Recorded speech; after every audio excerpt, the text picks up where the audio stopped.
Some time back, we wrote down Euler-Lagrange equations, and last time we were looking at some of simple examples where we got to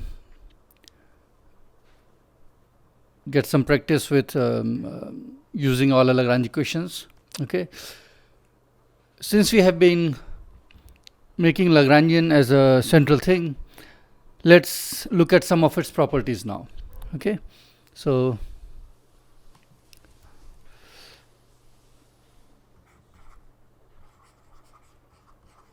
properties of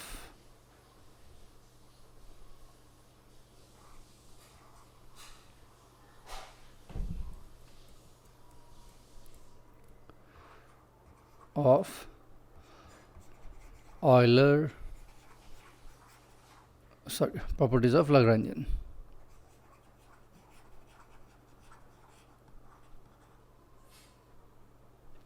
Okay. First thing is that Lagrangian is a scalar quantity. Okay, unlike when you use Newton's equations of motion, you have to know forces which are vector quantities on all the particles to find out how the system is going to evolve. But when you are using Euler-Lagrange equations, what you need to know is the Lagrangian, which is made up of the kinetic energy and potential energy, and both of these are scalar quantities. Okay, so that's one thing. Lagrangian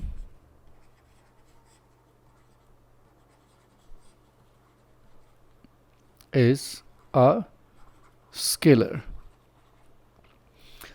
Okay, so for our present context, it's scalar under rotations. Okay. Also, let's say you are looking at a system which has several particles, but you can group the particles into two parts. The particles belonging to part A, let's say one of the parts is called part A, those particles do not interact with the particles which belong to the part B. Okay, so I'm imagining a system with two parts, parts A and part B. There are lots of particles in there.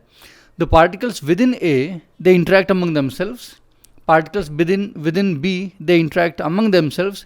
But the particles from this group do not interact with particles from the other group. Okay, let's say that's a situation.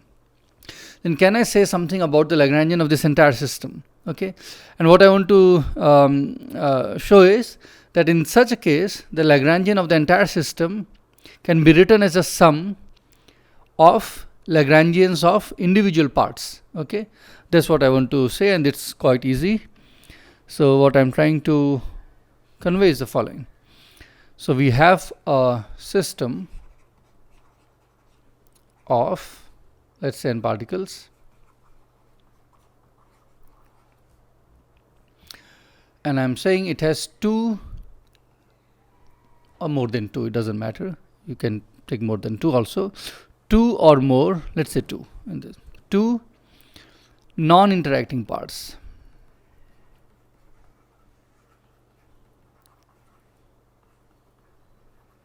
Okay, so here is your system.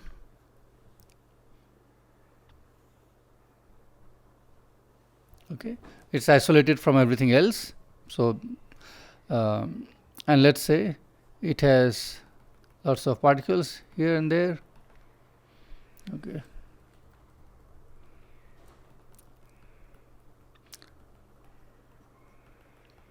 and let's say I can classify these particles into two sets.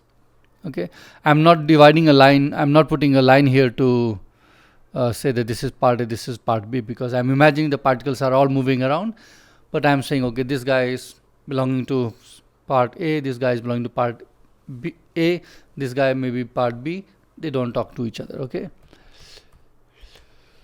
so I have two non-interacting parts, A and B, by which I mean what I said. So let me represent by RA all the particles or the coordinates of the particles which are belonging to part A. So let's say R1 to Rm belong to that set,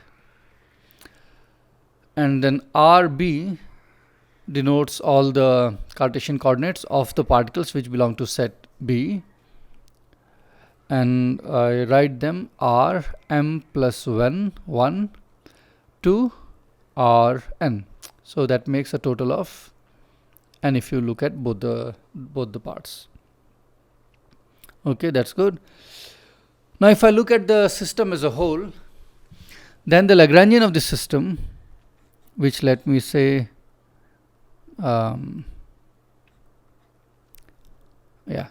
let's call it L. Lagrangian of the system would be a function of Ra, Rb. Okay, it depends on all the coordinates of all the particles in general. That's a general statement. Ra dot, it also depends on all the velocities of each of the particles. Okay, that's what our system is. Now this, you know what form it has. It has the form of kinetic energy minus the potential energy. So I will write it as half mi Ri dot square, and I have to sum over all the particles, but I will split this sum into two parts. I will split because I can. This is an ordinary sum. So first you have sum over all the particles belonging to the class, to the part A. Then again you have half m, let me put j, it doesn't matter, you can put I as well, but I'll just put j. There's no special reason for that. And here I sum over all the particles which belong to set B. And then you have the potential energy, which depends on all the particles in the system. Okay, so in shorthand I write it like this. Okay, that's good. Now if the potential if the parts are not interacting, then the potential energy of the entire system can be written as the potential energy of the part A plus the potential energy of the part B, right? That is what it means by non-interacting. So that is what I will do. Because they are not interacting, this U can be written as U of Ra plus U of Rb. Okay, it can be split into two such parts. Maybe I should use a different symbol for U, but because it's clear from here that these are energies corresponding to parts A and part B, so I will not bother with writing the changing the symbol for U for these individual parts. Okay, now if that is the case, then this Lagrangian, as you can see, I can combine this piece with this and that piece with this. Okay, so I get L of A, that's the kinetic energy, plus potential energy of that part, plus L of B. Okay, that's one thing which we wanted to show. So this splitting can be done only if these parts are not interacting with each other. Otherwise, it makes no sense. You cannot do this. Okay. Also, let's go to next page. So I have written down two properties. Okay, property number 3. Okay, it's useful to notice that the Lagrangian which we are writing, okay, it's not unique. So it's not that if you give a system to me, there is a unique Lagrangian that I can write for it. Okay, we will come to this the reason for this also in a later video, but for now I will show that you can add a total time derivative to the Lagrangian, okay, and it will still satisfy the equations of motion. Okay, it will still satisfy the Euler-Lagrange equations. So let me write it down. So Lagrangian is not uniquely determined. Okay, which means that if I give you two Lagrangians, L and L prime, okay, they will describe the same system, meaning you will get the same Euler-Lagrange equations from them, provided the L and L prime differ by a total time derivative. So more precisely, if L prime is L plus df over dt, where f is a function of all the coordinates, generalized coordinates q's, okay, so q1, q2 and so forth, and also possibly of time. Okay, if this is the situation, then L prime and L, they describe the same system. So how do I check this? Well, what I should do is look at the df over dt term and plug into the Euler-Lagrange equation. And if the contribution arising from df over dt, this piece goes to 0, then we can conclude that indeed L prime and L satisfy the same equations of motion. Okay, they give the same equations of motion. So that's what I will do. So proof. Okay, I will not bother to give proof for a general system with several degrees of freedom. I will just give proof for 1 degree of freedom, so I have only 1 Q, but you should try to repeat the proof for a system which has more than 1 Q, but the proof will not be very different. It will follow the same lines which I am going to write down here. Okay, so let's look at this. D over dt, let's say I start with L, del L over del Q dot. As I said, I am looking at only one coordinate now, I mean only 1 degree of freedom, Q dot and T, minus del L over del Q equal to 0.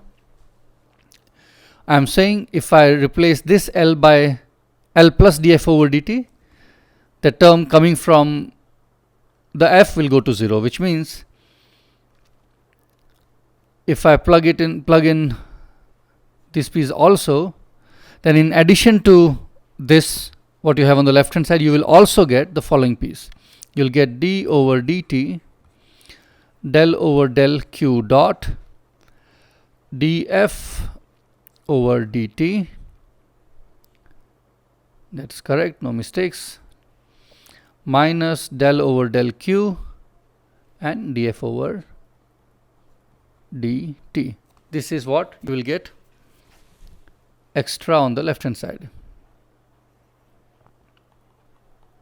And I would like to show that this is 0. Okay, how do I do that? So let me call this term 1 minus term 2. Let's look at term 1 first. Okay, so I look at this total derivative df over dt. Okay, in the term 1 I am looking only at df over dt first.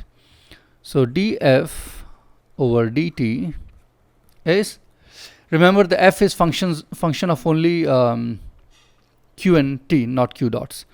So when I take the total time derivative, I get delta f over delta t, because I have allowed for an explicit time dependence in f. Okay, so there will be this term plus delta f over delta q dot. Okay, that's correct.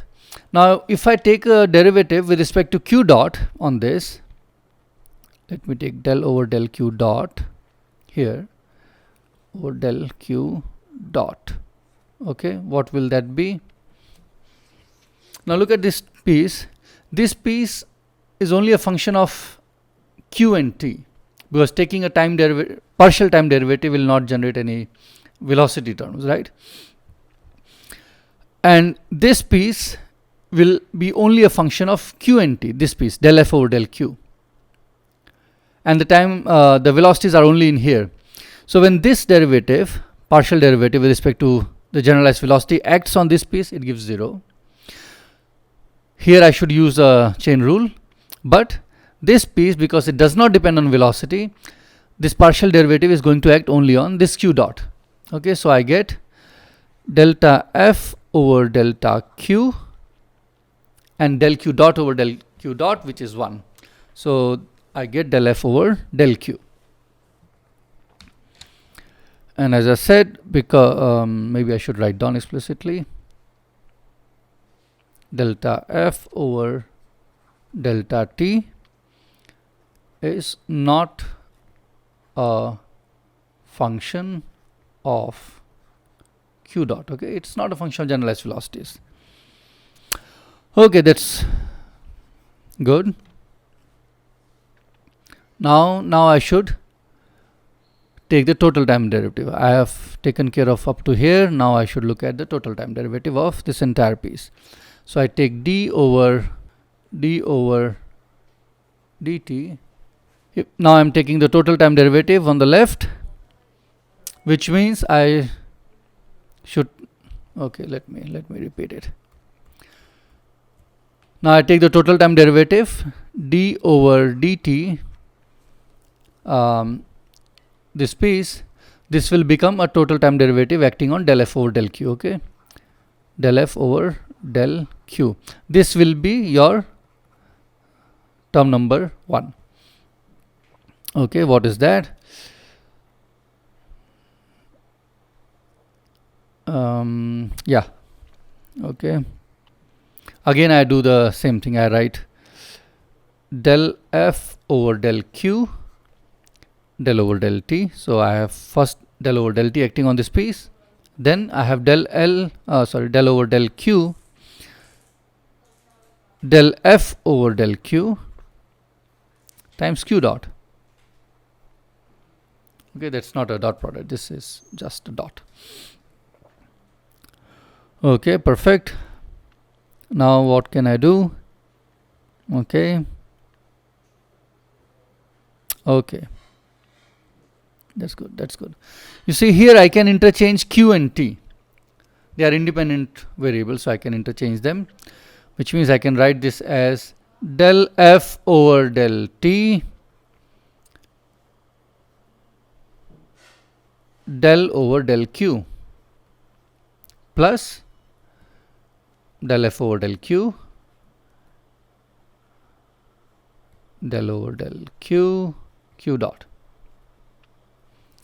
Okay, if you were looking at more than 1 degrees of freedom, here your I and j will appear and you will have to take care of those things. Now this is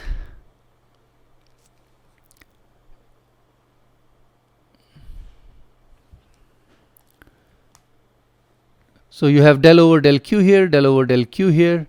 Okay, so I can write this. Sorry, I wanted to do one more thing. Okay, so you have del over del q, and then I can bring in the q dot in the bracket. I can do so because when you take a partial derivative of velocity with respect to coordinate, that's 0. Okay, so I can bring this piece in, which means I can write this as del over del q df over dt. And let's see what our second term was. Second term was del over del q del f df4 dt, which is the same here. So this is your equal to second term, which means first term minus second term equals 0, and that is what we wanted to prove, that the extra term will not give any contribution. Okay, that's another very important property that you should keep in mind, that you can always add a function to the Lagrangian which can be written as a total time derivative of another function which depends only on the generalized coordinates and time and not the velocities. Okay, that's nice. Let's see what else I can say. Next, I want to look at the kinetic energy term when we are using generalized coordinates. Okay, so you know, typically when you are using Cartesian coordinates, you have just sum over half mv squares. Okay, and when you write v squares, you are really summing over velocities of individual particles, and there is no cross term. So you do not have any term which is a product of velocity of this particle and that particle in the kinetic energy. But this situation changes when you go to generalized coordinates, and that's what we want to look at in the next video. Okay, so see you there in the next video.